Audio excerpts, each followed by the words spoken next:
Good morning, Hank. It's Monday. I woke up early on Queen's Day here in Amsterdam because Henry was all like, I don't always wake up at 5:42 in the morning, but when I do, I expect to be fed. The Yeti and I dressed him in a dirt couch jersey and headed down to the Vondelpark that morning. The streets of Amsterdam were abandoned, and only ducks were on the canals, although the porta potties in the distance hinted that a party was brewing. As we walked, we passed this Emily Dickinson poem. To make a prairie, it takes a clover and one bee.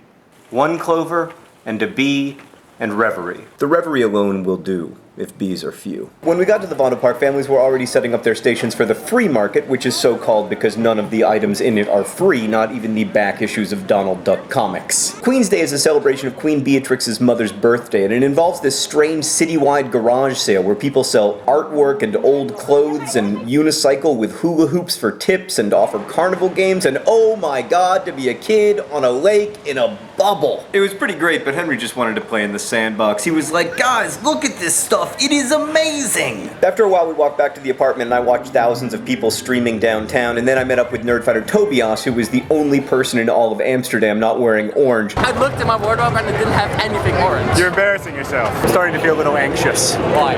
Just because of the number of people who are here and also wearing orange, which is a very anxious color for me. There were no more ducks in the canals and no more empty streets. Just a lot of people and free inflatable hats. Now that we got these hats, it's definitely a party. Yeah, it is. We finally made it down to the Museumplein where 100,000 drunk people were listening to music, whereupon Tobias tried to teach me how to say Queen's Day in Dutch. Koninginnedag.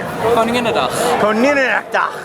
Koninginnedag. Koninginnedag. Whoa! We got photobombed quite a lot down there in the Museumplein. On the walk home, Tobias and I had an impassioned discussion in the provenance of this liquid, and then he bought a biography of Elton John at a free market. We just saw a guy trading underwear for Rice Krispie treats, which is the kind of thing that does happen, but not at 2:20 in the afternoon. Finally, after an hour of pushing through crowds, I made it home.